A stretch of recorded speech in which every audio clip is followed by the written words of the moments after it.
So this video is going to be about the triangle inequality theorem. The triangle inequality theorem states that a triangle exists if the sum of the two smaller sides is larger than the third. So how do we show that? So if we have three lengths that are right here, we have 8, 17, and 24. Technically, any two of the sides should be longer than the third. So if I take 17 plus 24, I know that that is greater than 8. I don't even need to add 17 and 24 to know that they're greater than 8 because individually they're both larger. I can also say that 24 plus 8 is larger than 17. And again, I can see that 24 is already larger than 17, so I don't need to add these. That's why we can focus on just the two smaller values. So if we just focus on the smaller numbers, 8 and 17, I can say 8 plus 17 is greater than 24. And 8 plus 17 is 25. And since 25 is greater than 24, then I know that these three numbers can form a triangle. If I look at number 2, and again, if I just focus on the two smaller sides have to be greater than the third, 3 plus 3 is greater than 7. Well, 3 plus 3 is 6, and 6 is not greater than 7, so this will not form a triangle. If I look at number 3, again, I want to focus on the two smallest values, so that would be 12 and 25.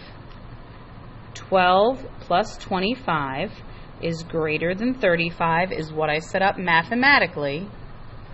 12 plus 25 is 37, and 37 is greater than 35, so yes, this will form a triangle. We're going to do one more example together. If I look at number 5, if I look at the smaller two numbers, I have 22 plus 28 is greater than 50. 22 plus 28 is 50. And since 50 is not larger than 50, these three sides will not form a triangle. So please take a moment and complete question 4. So if I look at 4 and I take the two smaller sides, that's 37 and 42. 37 plus 42 is greater than 52. So that comes out to be 79 is greater than 52. So this will be a triangle. Please take a moment and see if question 6, if those sides will form a triangle. So again, if I take the two smaller sides, in this case it will be 6 and 14. 6 plus 14 is greater than 18. Well, 6 plus 14 is 20. 20 is greater than 18. So yes, these numbers will form a triangle. If I take a moment and I see if number 7, if those numbers will form a triangle, again, I take the two smaller numbers. 11 plus 12 is greater than 24. Well, 11 plus 12 is 23. 23 is not greater than 24, so this will not form a triangle. For number 8, I have 4, 7, and 35. So 7 and 35 are the two smallest sides. 7 plus 35 is greater than 41. 42 is greater than 41. So yes, these will form a triangle. Another thing that I can do with the triangle inequality theorem is if I know two of the sides, I can find a range for the third side. I can't find an exact number for the third side because I'm dealing with an inequality, and an inequality gives me a range. So when I'm finding the range, because it's an inequality, I'm not finding a specific value, but I'm going to write it as A, X, B. And I say that A is less than X and x is less than b, and I'm going to find the range. So to find a, that's going to be the smaller value. All I'm going to do is subtract. And since b is the larger value,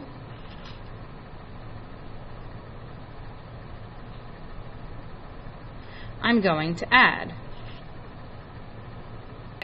So if we look at question 9, I'm going to take 22 minus 14 to get the smaller value, and 22 minus 14 is 8. And then to get the larger value, the maximum that it could be, I'm going to add 14 plus 22.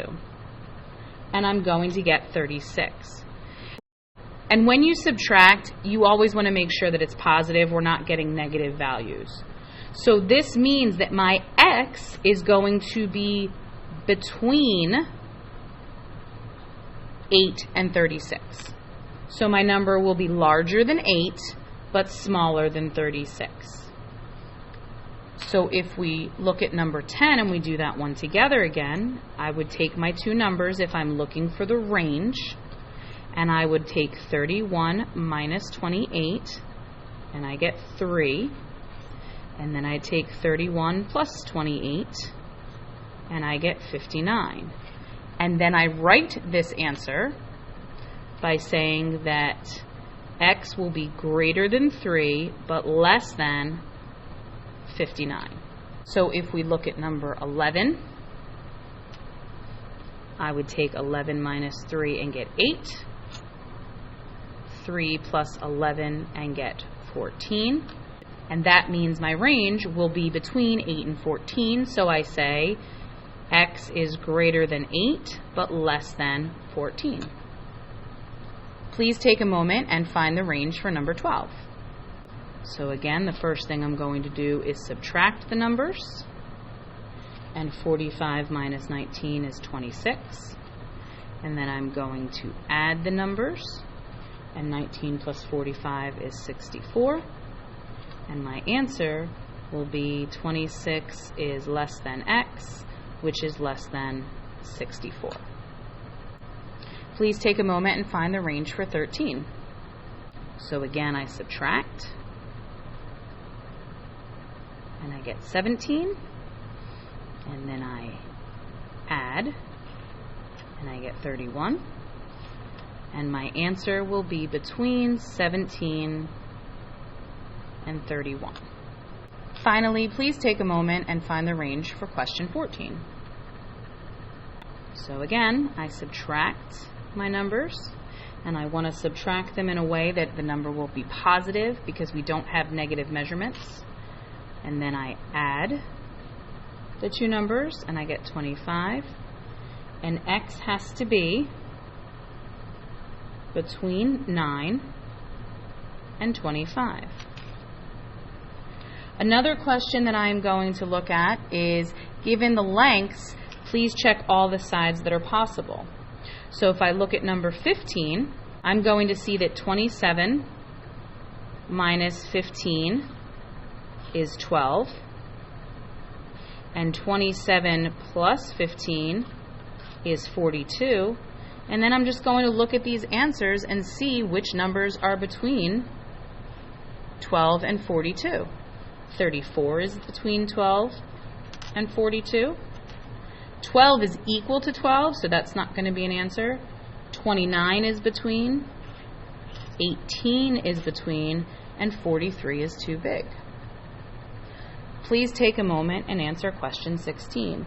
Make sure to click on all the possible answers on the Edpuzzle. So when I subtract, I get 45 minus 9 is 36. 45 plus 9 is going to be 54. 35 is not an option. 58 is not an option. 47 is an answer. 54 is not an option. And 39 is.